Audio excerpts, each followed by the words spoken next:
చాలా సందర్భంలో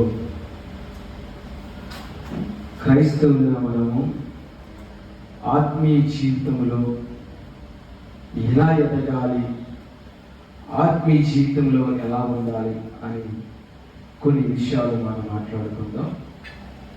అయితే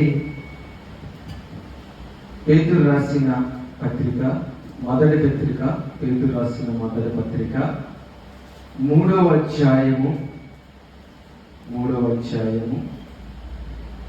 వచనం చదువుకుందాం. నిర్మలమైన మనస్సాక్షి కలిగిన వారై చదువుమా. మీలో ఉన్న నిరీక్షణను గూర్చి మిమ్మును హేతువాడుకు ప్రతి వానికిని సాత్వికముతోను భయముతోను సమాధానం చెప్పుటకు ఎల్లప్పుడూ సిద్ధముగా ఉండి మీ హృదయములయందు క్రీస్తును ప్రభువుగా ప్రతిష్ఠించిరి.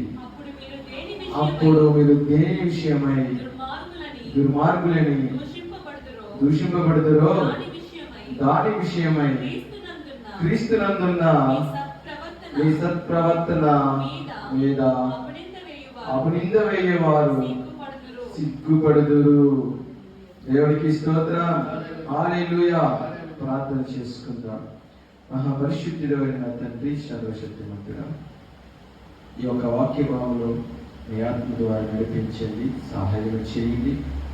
ఆత్మీయంగా మేము ఎలా ఎదగాలి, ఆత్మీయంగా మేము ఎలా జీవించాలి అనే విషయాన్ని ఈరోజు మాతో మాట్లాడుతున్నందుకు నీ కృతజ్ఞతాస్తుతులు చెల్లిస్తున్నాం తండ్రి ప్రభా.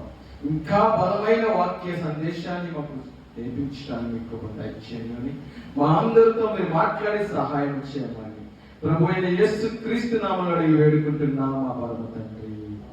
ఆమేన్, ఆమేన్. దేవుని బిడ్డలారా, ఒక క్రైస్తవుడుగా ఆత్మీయంగా ఎదగాలంటే హృదయములో చాలా ప్రాముఖ్యమైనదని మొదటి గ్రహించాలి. ఎందుకంటే మన ఆత్మీయ జీవితంలో మొట్టమొదటిది ప్రాముఖ్యమైనది ఏంటంటే మన హృదయం. అయితే మన ఆత్మీయ జీవితంలో ఎదుగుదల కొన్ని కారణాలు మనం తెలుసుకుందాం. మొదటిది ఏంటంటే మన హృదయాన్ని సిద్ధం చేసుకోవాలి. రెండవది దేవుని నియమాలని వెతకాలి. మూడవది దేవుని ఆజ్ఞలకు కట్టుబడి ఉండాలి. అలాగే నాలుగవది సత్యమును ప్రకటన చేయాలి. ఆత్మీయ జీవితంలో ఈ 4 కూడా చాలా ప్రాముఖ్యమైనవి. అయితే ఇక్కడ పేతురు ఏమంటున్నారు? మీ హృదయములందు క్రీస్తును ప్రభువుగా ప్రతిష్ఠించండి అంటున్నాడు. ఎందుకంటే ఒక క్రైస్తవుడు ఆత్మీయంగా ఎదగాలంటే ఏం కావాలండి? హృదయం చాలా ప్రాముఖ్యమైనదని మొదట గ్రహించాలి. హృదయములో తలంపులు బట్టే మన జీవితము ఆధారపడి ఉంటుంది. మన మనస్సు సరిగ్గా లేకపోతే మనం చేసే ప్రతి కార్యములను, చేసే ప్రతి పనులను విఫలమవుతూ ఉంటాము. ఆయన ఆలోచన వైపు మనసును మలుచుకోగలిగితే ఆత్మీయంగా మనం ఏం చేస్తామంటే బలపరుస్తూ ఉంటాం, బలంగా ఉంటామండి ఆత్మీయ జీవితంలో. అయితే ఏమంటున్నాడు? మన హృదయము క్రీస్తునందు ప్రతిష్ఠించాలి. ఒక గృహప్రవేశం చేసినప్పుడు లేకపోతే మందిరాన్ని ప్రతిష్ఠిస్తున్నప్పుడు ఏమంటాం? యేసు క్రీస్తునందు ఈ మందిరాన్ని ప్రతిష్ఠిస్తున్నామని ఎలాగంటామో అలాగే మన హృదయాన్ని కూడా ఏం చేయాలంట? క్రీస్తు యేసునందు ప్రతిష్ఠించాలి. ప్రతిష్ఠించినప్పుడే మన హృదయంలో ఏవైతే ఆలోచనలు ఉన్నాయో ఆ ఆలోచనలు బట్టి మన ఆత్మీయ జీవితాన్ని నడిపిస్తారంట. ఎందుకంటే హృదయంలో అనేక కోరికలు ఉంటాయి. ఒక మానవుడిగా మనం అనేక కోరికలను సిద్ధం చేసుకుంటాం. అది కావాలి, ఇది కావాలి అని మనం సిద్ధం చేసుకుంటాం. కానీ మన హృదయం ఎలా ఉండాలంట? పూర్ణ హృదయముతోనూ పూర్ణ మనసుతోనూ పూర్ణ వివేకముతో మన హృదయం ఉండాలి. చూడండి, మత్తయి సువార్తలో యేసు ప్రభు వారు మాట అంటున్నారు. మత్తయి సువార్త 22వ అధ్యాయము 37 నుంచి 40 చదువుకుందాం. 22వ అధ్యాయము 27 నుండి. అందుకు ఆయన నీ పూర్ణ హృదయముతోను, నీ పూర్ణ ఆత్మతోను, నీ పూర్ణ మనస్సుతోను నీ దేవుడైన ప్రభువును ప్రేమింపవలనదే ఇది ముఖ్యమైనది మొదటిదినైన ఆజ్ఞ. ఏంటండి?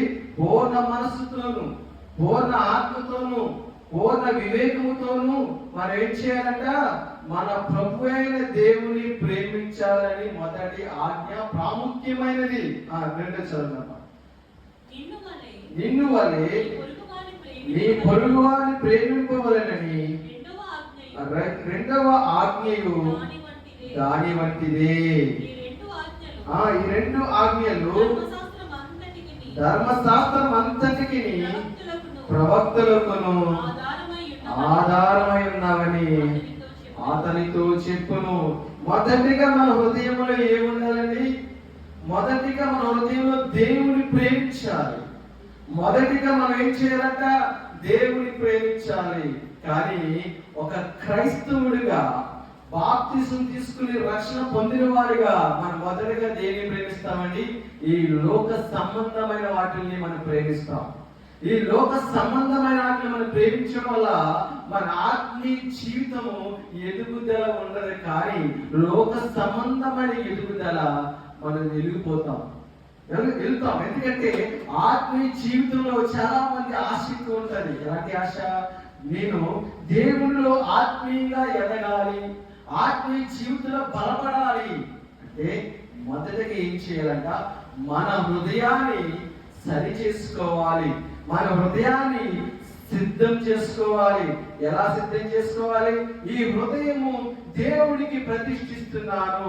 ఈ హృదయములో ఈ లోక సంబంధమైన ఏ వస్తువు నా హృదయంలో ఉండడానికి వీలు లేదు.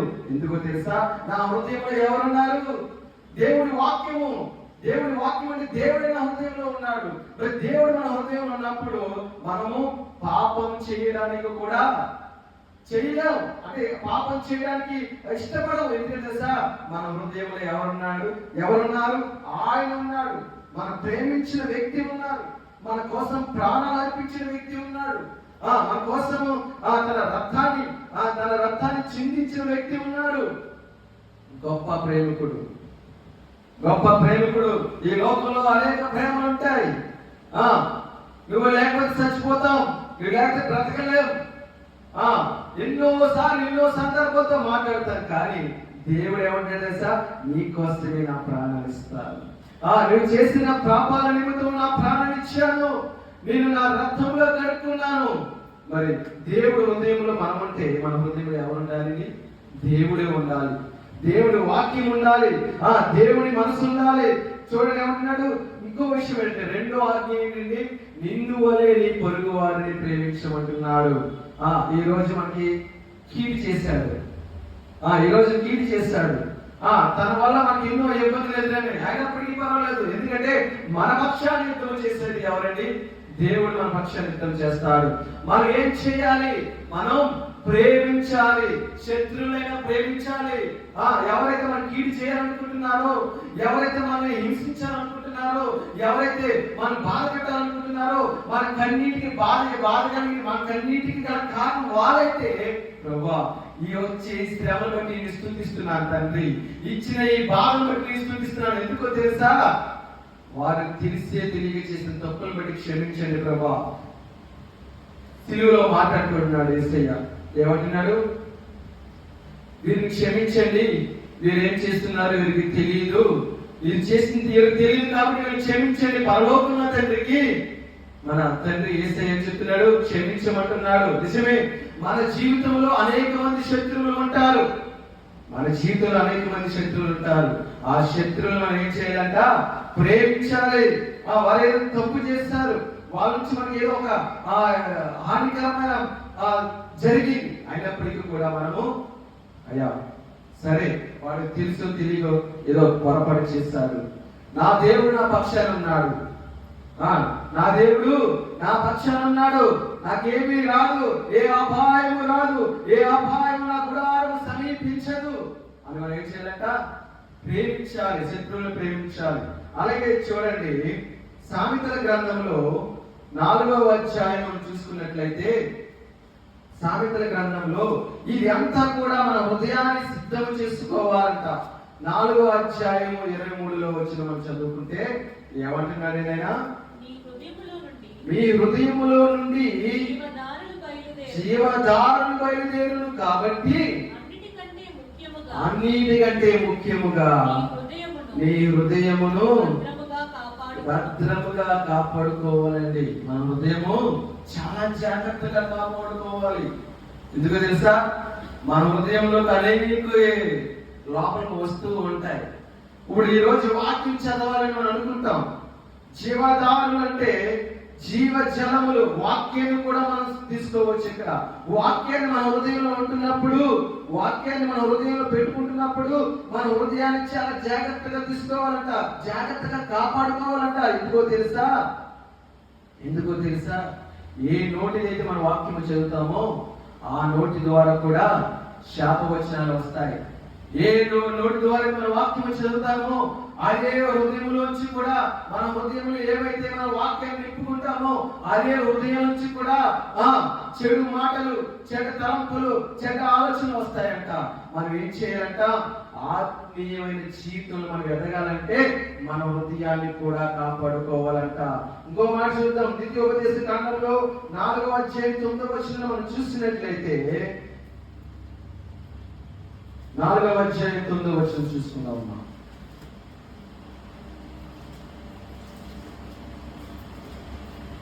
ఏమంటున్నారు దాంట్లో? 4వ అధ్యాయం 9వ వచనంలో, అయితే నువ్వు జాగ్రత్త పడుము, నువ్వు కన్నులారా చూచిన వాటిని మరొక ఇండినట్లును అవి జీవితకాలం అంతయు నీ హృదయములో నుండి తొలగిపోకుండానట్లును నీ మనస్సును బహు జాగ్రత్తగా కాపాడుకునుము. ఏమంటున్నాడండి? నీ కుమారులకును నీ కుమారుల కుమారులకును నేర్పు. ఏమంటున్నాడండి? నేర్పించమన్నాడు. ఏం నేర్పించాలి? ఇతరులను దూషించే మాటలు నేర్పించాలా? లేదా ఇతరులని బాధ పెట్టే మనసును నేర్పించాలా? లేదా ఇతరుల గురించి చెడ్డగా మనం ప్రకటించాలా? వాటితో జాగ్రత్తగా ఉండు అలా కాదు. ఈ రోజు బిడ్డలకి మనం ఏం నేర్పించాలంట? నీ కుమారులకి మనం ఏం నేర్పించాలి? వాక్యాన్ని నేర్పించాలి. ఇంకో విషయం ఏంటి తెలుసా? హృదయంలో నీ ఆలోచన కలిగి ఉన్నావు, దేవుడి వాక్యాన్ని కలిగి ఉన్నప్పుడు దేవుడు ఏమంటున్నాడు? మొదటి ఆజ్ఞ ఏమంటున్నాడైనా? ప్రభువుని ప్రేమించమంటున్నాడు. రెండవది ఏమంటున్నాడు? నిన్ను వలె నీ పొరుగు వారిని ప్రేమించమంటున్నాడు. మనం బిడ్డలకు కూడా ఆ మనసును నేర్పించాలి. మన బిడ్డలకి ఆ మనసు నేర్పించడం లాగా ఒక తల్లిదండ్రులాగా మనం ఏం చేయాలంట?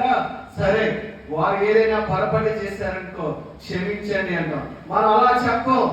వాడు కొట్టాడా, నువ్వు తిరిగి కొట్టవలసింది కదా. చాలా సందర్భాల్లో నేను కూడా అనే మాటలు మాట్లాడతాను. కానీ ఈ రోజు దేవుడు నన్ను కూడా హెచ్చరిస్తున్నాడు. ఏమన్నా తెలుసా? వాడు నన్ను కొట్టుంటే వాడి కోసం ప్రార్థన చేద్దాం. వాడు క్షమించే మనసు ఏమందాం. వాడు క్షమించే మనసు ఏమంటున్నాడు? నిన్ను వలె నీ పొరుగు వారిని ప్రేమించు అంటున్నాడు. మరి ఇక్కడ ఏమంటున్నాడండి? నీ కుమారునికి ఏం నేర్పించాలంట? ఏదైతే దేవుడి వాక్యం ఉందో, ధర్మశాస్త్రంలో ఏదైతే నీతి ఉందో ఆ నీతి గల మాటలు నేర్పించు. దేవుని వాక్యంలో నడిపించు. దేవుని ప్రభు ప్రేమించమన్నాడు కాబట్టి ఆ ప్రేమను చూపించే విధంగా నీ బిడ్డలకి నేర్పించమంటున్నాడు ప్రభులారా. ఈ రోజు మన హృదయాన్ని అలా సిద్ధం చేసుకోవాలి. అలాగే హృదయము అన్నిటికంటే ఇర్మియా గ్రంథము అంటున్నాడు కదా, 17వ అధ్యాయం 9 ఏమంటున్నాడు? హృదయం అన్నిటికంటే మోసకరమైనది, అది ఘోరమైన వ్యాధి గలది, దాన్ని గ్రహింపవాడు ఎవడు అని చెప్పి ఇర్మియా గ్రంథంలో మనం చూసుకుందాం. 17:9 వచనం చదువుకుందామండి.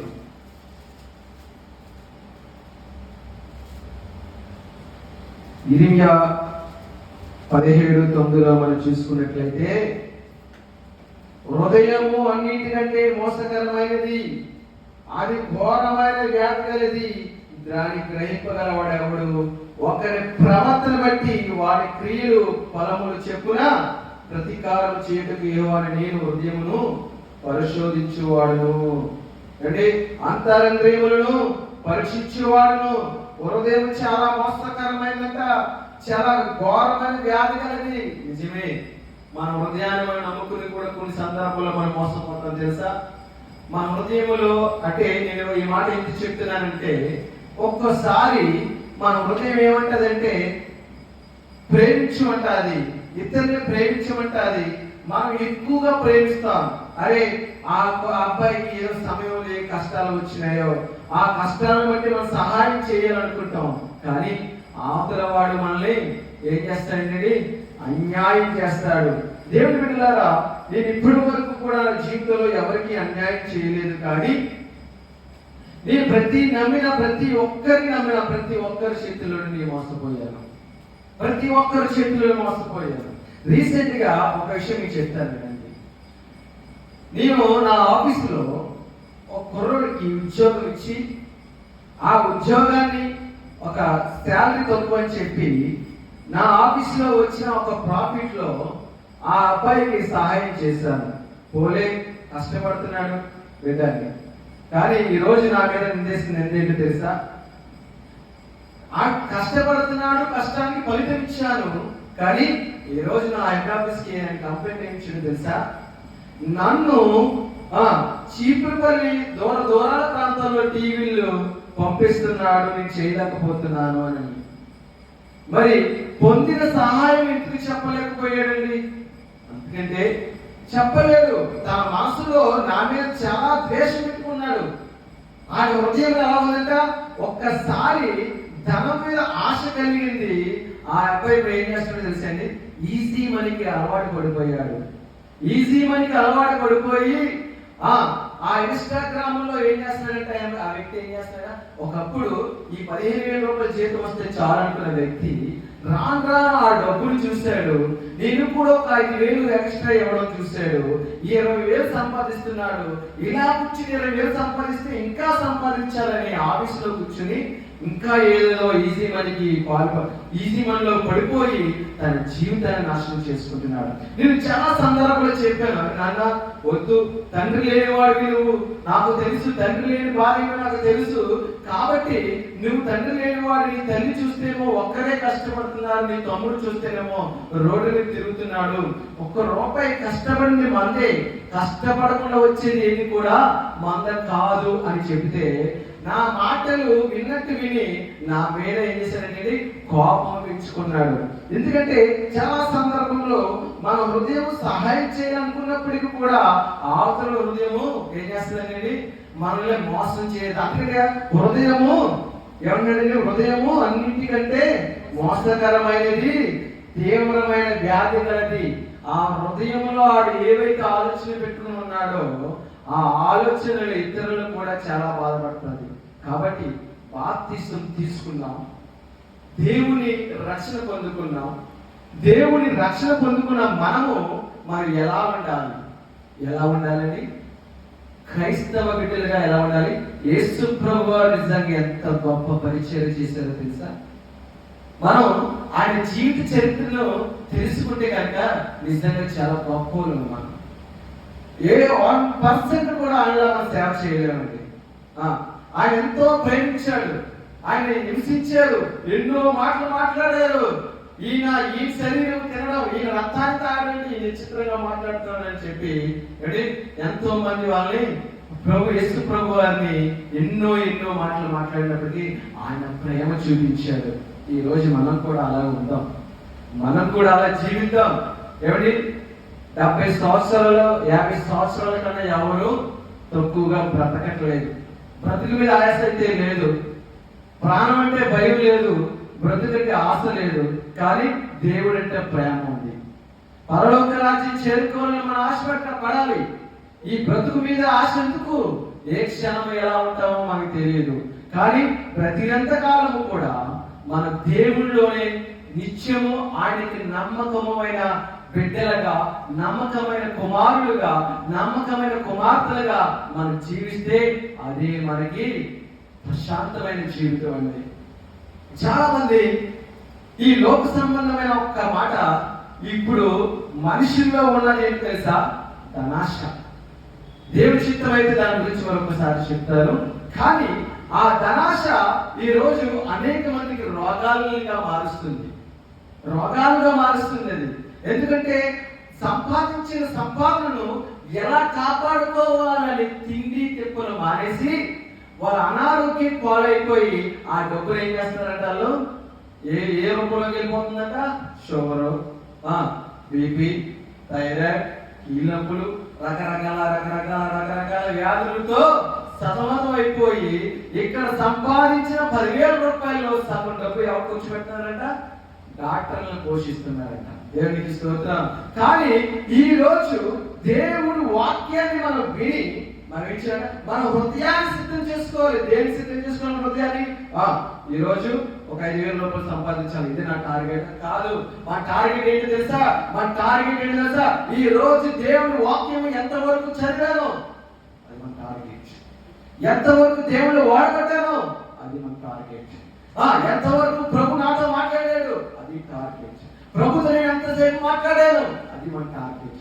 అది మన టార్గెట్. ఎందుకంటే ఈ యొక్క ఆత్మీయ జీవితంలో మన టార్గెట్ ను అదే నిర్ణయించుకోవాలి.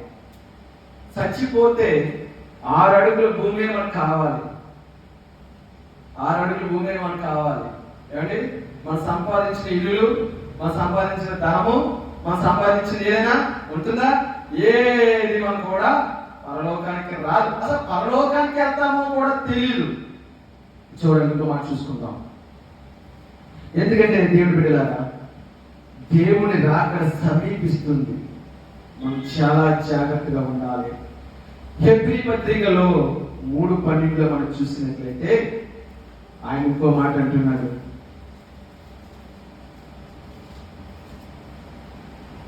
నేడు మీరు ఆయన శబ్దము వినిన యెడల కోపము పుట్టించినప్పటి వలె మీ హృదయములను కఠినపరచుకొనకుడని ఆయన చెప్పెను కనుక పాపము వలన కలుగు భ్రమ చేత మీలో ఎవడునూ కఠినపరచబడుకుంటున్నట్లు నేడు అనబడు సమయం ఉండగానే ప్రతి దినమును ఒకరికొకరు బుద్ధి చెప్పుకొనడి. 12 చదవమంటారు. 3:12 సహోదరులారా, జీవము గల దేవుని విడిచిపోవునట్టి విశ్వాసము లేని చదవండి. దుష్ట హృదయము మీలో ఎవని ఎందైనను ఒకవేళ ఉండునేమో. ఏమంటున్నాడండి? జీవము గల దేవుని విడిచిపోవునట్టి విశ్వాసము లేని దుష్ట హృదయం మీలో ఎవరైనా ఉందేమో ఒకసారి పరీక్షించుకోండి. ఎలా పరీక్షించుకోవాలి మనం దీన్ని? ఈ రోజు దేవునికి సమయం ఇవ్వలేకపోతున్నామో దీన్ని బట్టి మనం ఏం చేయాలంట? దేవుని విడిచిపెట్టేస్తున్నామంట. జీవము గల దేవుడు, జీవులు నడిపించిన దేవుడు ఏమంటే ఆయన విడిచిపోవునట్టి విశ్వాసము లేని దుష్ట హృదయము మీలో ఎవరి ఉందేనా ఒకవేళ ఉందేమో అని జాగ్రత్తగా చూసుకోమంటున్నాడండి. ఇవన్నీ కూడా మన హృదయం గురించి దేవుడు మాట్లాడుతున్నాడు. హృదయం ఏం చేస్తుందంట? మోసం చేస్తుంది. హృదయంలో వాక్యాన్ని నింపుకుంటే, హృదయంలో దేవుని ప్రేమను నింపుకుంటే, హృదయంలో దేవుని విడిచిపెట్టకుండా, దేవుని విశ్వాసాన్ని విడిచిపెట్టకుండా మన హృదయాన్ని జాగ్రత్తగా కాపాడుకోమంటున్నాడు. దేవుని బిడ్డలారా, ఈ రోజు ఒక దాసుడు నాకు ఈ మాట చెప్తున్నాడు దేవుడు. ఈ రోజు మీకు ఈ మాట చెప్తున్నాడు. ఎందుకు తెలుసా? హృదయం చాలా మోసకరమైనది, తీవ్రమైన వ్యాధి కలిగి, చాలా తీవ్రమైనది. దానికి మందు లేదు. ఆ తీవ్రమైన వ్యాధికి మందు లేదు. కానీ మనం ఏం చేయాలంట? ఆ మందు అంతా కూడా మనం మందు వేసుకోవాలంటే ఏం చేయాలంట? వాక్యాన్ని మన హృదయంలో ఉంచుకోవాలి. వాక్యాన్ని మన హృదయంలో ఉంచుకోవాలి. దేవుడిని విడిచిపెట్టి వాడు ఉంటున్నామేమో, దేవుడిని మర్చిపోయే వాడు ఉంటున్నామేమో, విశ్వాసం లేక బ్రతుకుతున్నామేమో, దేవుడు నాకేం చేశాడు అనుకుంటున్నామేమో. ఈ రోజు ప్రాణాలతో ఉన్నామంటే దేవుడు చేసింది. ఈ రోజు జీవిస్తున్నామంటే దేవుడు ఇచ్చింది. ఈ రోజు ఒక ఆయుష్, ఈ రోజు ఆదివారం మనం అందరం కూడా దేవుడి మందిరంలో స్తుతిస్తున్నామంటే ఆయన ఇచ్చిన ఆయుష్ బట్టే. శనివారం సాయంకాలం ఏం జరుగుతుందో తెలియదు, ఆదివారం తెల్లవారుజామున ఏం జరుగుతుందో తెలియదు, మనం ఎలా వస్తున్నామంటే మధ్యలో ఏం జరుగుతుందో తెలియదు. కానీ ఈ రోజు మనం అందరము ఇక్కడ కూడుకుని ఉన్నామంటే కేవలం ఆయన ఇచ్చిన బట్టే. కాబట్టి దేవుడి బిడ్డలారా, మనం ఏం చేయాలంట? మన హృదయాన్ని కాపాడుకోవాలంట. రెండవ దశగా మనం ఏం చేయాలంట? దేవుని నియమాలని వెతకాలంట. దేవుని నియమాలు ఎలా వెతకాలంటే కీర్తన గ్రంథము 119వ కీర్తన 10-12 చదువుకుందాం. 10-12 చదువుకుందాం. 119వ కీర్తన ఏమంటున్నాడు? కీర్తనకారుడు ఎంత చక్కగా మాట్లాడారండి. ఏమంటున్నాడు? నా పూర్ణ హృదయముతో నేను వెతికి ఉన్నానయ్యా, నన్ను నీ ఆజ్ఞలను విడిచి తిరగనీయద్దు తండ్రి ప్రభువా. నీ ఎదుట నేను పాపము చేయకుండానట్లు నా హృదయములో నీ వాక్యం ఉంచుకుని ఉన్నాను. దేవునికి స్తోత్రం, దేవునికి స్తోత్రం. కీర్తనకారుడు ఏమంటున్నాడండి? ఏమంటున్నాడు? నా పూర్ణ హృదయముతో నేను వెతుకుతున్నానయ్యా, నేను వెతుకుతున్నానయ్యా, నా పూర్ణ మనసుతో అయ్యా నన్ను నీ ఆజ్ఞను విడిచి తిరగలేవద్దు. నీ ఏ ఆజ్ఞ ఇచ్చిన ప్రభా నీ ఆజ్ఞ ప్రకారం నడుచుకుంటానయ్యా. నన్ను ఈ పాపంలో పడదోయొద్దు, ఈ పాపంలో నన్ను నడిపించొద్దు ప్రభా అని చెప్పి ఏం చేశాడంటే ఆయన నీ నియమాలని నేను ఆజ్ఞలను పాటిస్తాను ప్రభా, ఆ విధంగా నన్ను కూడా నడిపించు ప్రభా అని మనం కూడా ఈ కీర్తనకారుడి వలె మనం కూడా ప్రార్థన చేయాలి. నా పూర్ణ హృదయంతో యేసయ్యను వెతుకుతున్నాను, నా పూర్ణ హృదయంతో ఆయన వెంబడిస్తున్నాను, నా పూర్ణ హృదయంతో ఆయన ప్రేమిస్తున్నాను. నీ ఆజ్ఞలను విడిచి తిరగనీయద్దు. నాకు వద్దు అటువంటి జీవితం, నాకు అవసరం లేదు. నీ ఆజ్ఞలే పాటించేవాడిగా, నీ వాక్యాన్ని చదివినవాడిగా, నీ వాక్యాన్ని విని గ్రహించేవాడిగా నన్ను నడిపించు ప్రభువా అని మనం ఏం చేయాలంట? దేవుడికి ప్రార్థన చేయాలి. నీ ఎదుట నేను పాపము చేయకుండానట్లు నా హృదయములో నీ వాక్యము ఉంచుకుని ఉన్నాను ప్రభువా. అయ్యా యెహోవా నీవే స్తోత్రం నందు వాడివి, నీ కట్టడలు నాకు బోధించుము. ఏమంటే నీ కట్టడలు అంటే నీ యొక్క మాటలు నాకు చెప్పు ప్రభువా, నేను వింటానని చెప్పి అని అంటున్నాడు. అలాగే 127 కూడా చూద్దాం. అదే కీర్తనలో 127వ వచనం కూడా మనము జ్ఞాపకం చేసుకుందాం. చాలా విలువైన వస్తువు. చదవనమ్మా. బంగారు కంటే అపరంజి కంటే నీ ఆజ్ఞలు చూడండి. బంగారు కంటే, బంగారము ఈ లోకంలో చాలా విలువైన వస్తువు. అది రోజు రోజుకి నెల నెలలకు సంవత్సరాలకు దాని రేటు మారిపోతుంది. మరి ఈ యొక్క బంగారు కంటే అపరంజిముల కంటే ఏమంటున్నాడు? నీ ఆజ్ఞలు నాకు చాలా చాలా ఇష్టమైనవి. నీ ఆజ్ఞలు ఏమిటి? బంగారము కంటే చాలా విలువైనది. అంతకన్నా విలువైనది బంగారం కాదు. ఈ లోకంలో దేనిని కూడా ఆయన ఆజ్ఞలు దేనితో కూడా మనం పోల్చలేము. ఎందుకు తెలుసా? ఆయన ఆజ్ఞలు చాలా విలువైనది. ఈ రోజు బంగారం మన ఇంట్లో పెట్టుకుంటే ఆస్తిపరులు అవుతాము. అదే దేవుని వాక్యాన్ని మనం మన హృదయంలో పెట్టుకుంటే గొప్ప ధనవంతులు మనం తెలుసా? ఎందుకంటే ఆయన వచ్చిన ఆజ్ఞను బట్టే ఈ లోకంలో మనం బ్రతకగలము. ఒక కష్టం వచ్చింది, ఒక బాధ వచ్చింది, శ్రమ వచ్చిందంటే ఆ యొక్క వాక్యం ద్వారా దేవుడు మనం బలపరుస్తాడండి. ఏ సమస్య వచ్చినప్పటికీ కూడా మనం ఏం చేయాలంట? ఆయన ఒక మాటని జ్ఞాపకం చేసుకోవాలి. అప్పుడు ఒక సందర్భంలో నేను కూడా ఒక మాట చెప్తాను. ఏదైనా సమస్య వచ్చిందంటే ప్రభువా నన్ను కరుణించు తండ్రి, ఈ సమస్య నుంచి విడిపించు ప్రభువా అని అన్నప్పుడు నిజంగా ఆ సమస్య నా వైపుకి రాదు. అక్కడ దేవుడు ఏం చేస్తాడు తెలుసా? తెలివితేటలుగా నన్ను నడిపిస్తాడండి. నిన్న దినం కూడా అదే జరిగింది. నా ఆఫీసులో లేని ఆరోపణలు చేసి నన్ను ఎన్నో ఇబ్బందులు గురి చేశాడు. కానీ దీని నుండి నేను ఎలా మాట్లాడాలి ప్రభు అంటే దేవుడు నాకు ఆజ్ఞ తెలివితేటలు ఇచ్చాడు. ఆ సమస్య నుంచి విడిపించబడ్డాను. లేదంటే ఈ రోజు తప్పు చేయలేడానికి కూడా తప్పు చేసిన వాడికి నిలబడవలసి వచ్చేది. నాకు ఎలా మాట్లాడాలో అలా మాట్లాడించాడు దేవుడు. తన కోసం ఏం మాట్లాడాలో అదే మాటలతో జ్ఞానంతో నడిపించాడు దేవుడు. ఎందుకో తెలుసా?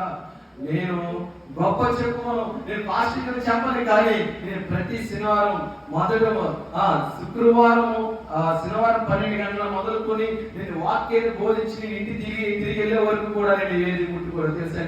నాకు ప్రభువే కావాలి, నాకు దేవుడే కావాలి.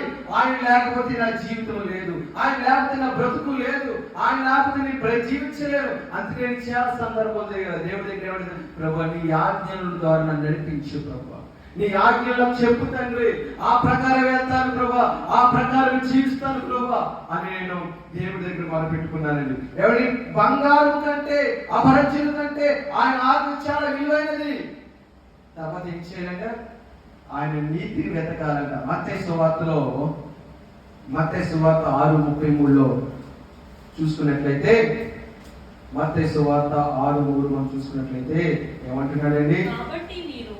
కాబట్టి మీరు ఆయన రాజ్యమును నీతిని మొదట వెతుకుడి, అప్పుడు అవన్నీ అనుగ్రహింపబడును.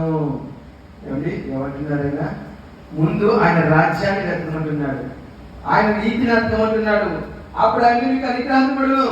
ఏ రోజు మన దేని కోసం వెతుకుతున్నాము, మనం ఏదో అడుగుతున్నాం అనుకోండి, దేవుని అడుగుతున్నాము అనుకోండి, ఫస్ట్ మనం ఏం చేయాలి? ఆ యొక్క వాటిని వెతకాలా? కాదు, మనం అడిగింది కానీ వెతకూడదు. ఫస్ట్ మనం ఏం చేయాలంట?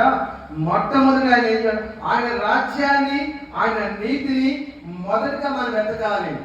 మనకు తెలుసు, ఆయన తెలుసు, సృష్టించిన సృష్టికర్త, మన ఈ భూమి మీద పుట్టించిన దేవుడికి మనకి ఏది కావాలో ఆయనకి తెలియదా? మనకి ఏది ఇవ్వాలో ఆయనకి తెలియదా? మనం ఎలా నడిపించాలో ఆయనకి తెలియదా? నేను పుట్టినప్పుడు నేను అనుకున్నానా? నా వెల్ల గ్రామంలో నేను చదువుకుంటున్నప్పుడు నేను అనుకున్నానా? దేవుడి పరిచయం చేస్తాను నేను అనుకున్నానా? నేను ఒక హైందవుడై ఉన్నాను. నా వెలుగు నేను ఎక్కువగా ఇష్టపడేది వినాయకుని ఇష్టపడతాను. నేను అనుకున్నానా? ఆయనకి ఎన్నో సేవలు చేశాను. నేను అనుకున్నానా ఈరోజు దేవుడి సేవ సువార్త ప్రకటిస్తానని? నేను అనుకున్నానా దేవుడి వాక్యం బోధించగలనని? నేను అనుకున్నానా నేను పాటలు పాడగలని? నేను అనుకున్నానా? లేదు, నేను ఏది కూడా అనుకోలేదు. నేను అనుకున్నది దేవుడు నన్ను ఏం చేశాడు తెలుసా? ఆయన అప్పుడే ఏర్పాటు చేసుకున్నాడు నన్ను. నా తల్లి గర్భంలోనే నన్ను ఏర్పాటు చేసుకున్నాడు. ఎందుకు తెలుసా? ఈయన నా ముద్ర ప్రియ కుమారుడు అని. దేవునికి స్తోత్రం, దేవునికి స్తోత్రం. మీరు అనుకోవచ్చు, నేను దేవుడిని నమ్ముకుంటున్నానా, లేక నీ క్రీస్తుని నమ్ముకుంటానా, క్రీస్తు రక్షణకు నేను వస్తానని మీరు అనుకున్నారా? మీరు అనుకోలేదు. కానీ మీ పక్షాన్ని దేవుడు ప్రణాళిక ముందే ఉంది. ఏమంటున్నాడు? ఆయన తెలిసి ఏది ఇవ్వాలో. కానీ మనం ఏం చేయాలంట? మొదటగా ఆయన నీతిని, ఆయన రాజ్యాన్ని వెతకాలి. నాకు ఏది కావాలో ఆయన ఇస్తాడు. నేను చాలా సందర్భాలు అనుకుని ఉంటాను, నాకు అది కావాలి, నాకు ఇది కావాలని. లేదు, ఆయనకి ఏది కావాలో, నాకు ఏది కావాలో ఆయనకు తెలుసు. కాబట్టి నన్ను ఈ రోజు ఈ స్థాయిలో నిలబెట్టుకున్నాడు. దేవుడికి స్తోత్రం, హల్లెలూయా. అయితే 2 తిమోతిలో 2:15 చదువుకుని మరి ముగించుకుందాం. 2 తిమోతి 2:15 చదువుకుందాం. దేవుని ఎదుట ఎవరు కూడా దేవుని ఎదుట యోగినిగాను సిగ్గుపడనక్కరలేని పనివాడుగాను సత్యవాక్యమును సరిగ్గా ఉపదేశించువాడుగాను నిన్ను నీవే దేవునికి కనపరుచుకున్నకు జాగ్రత్త పడము. దేవుని ఎదుట యోగ్యునిగాను సిగ్గుపడాల్సిన పనేమి లేదండి. మనం ఆయన పరివారము, ఆయన పిలుచుకున్నాడు. అయితే మనం చేయవలసింది ఏంటి తెలుసా? సత్యవాక్యాన్ని మనం ప్రకటించాలి. సత్యవాక్యం ప్రకటించాలి. మనము వాక్యాన్ని ఎప్పుడు కూడా సత్యంగానే ప్రకటించాలి. ఏదో మనకి ఆత్మలు రావాలి, లేదు ఏదో సంఘం బలపడాలని, నువ్వు దీవించబడతావు, నువ్వు ఆశీర్వదించబడతావు అనకూడదు. యేసు ప్రభువుని నమ్ముకుంటేనే కష్టాలు వస్తాయి. యేసు ప్రభువుని నమ్మితేనే కష్టాలు వస్తాయి. కష్టాలు వస్తాయి నువ్వు వెళ్ళిపోయావనుకో, నువ్వు చీకట్లోనే బ్రతుకుతావు. కష్టాలు వస్తాయి నువ్వు వెళ్ళిపోతే చీకట్లోనే బ్రతుకుతావు. ఎందుకంటే యేసయ్య దగ్గరకు ఏమొస్తే ఏం దొరుకుతుంది? చీకటిలో ఉన్న మన బ్రతుకులని వెలుగులోకి నడిపిస్తాడు. దేవుడికి స్తోత్రం. అందరూ ఒక్కసారి దేవుడికి స్తోత్రం. కాబట్టి మనం ఈ లోక సంబంధమైన కోసం అనడానికి రావద్దు. సంబంధానికి ఎవరు కూడా దయచేసి ఎవరు రావద్దు. నాకు అది కావాలి, నాకు ఇది కావాలి, నన్ను అలా ఆశీర్వదించు, నన్ను ఎలా ఆశీర్వదించు కాదు. ఏమంటున్నాడు? మొదటగా ఆయన నీతిని వెతకండి, ఆయన రాజ్యాన్ని వెతకండి. అప్పుడు ఏం చేస్తారండి?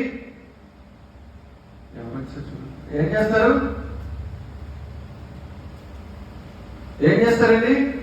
అప్పుడు ఆయన నీతిని, ఆయన రాజ్యాన్ని వెతికినప్పుడు మనం ఏం చేస్తామంట?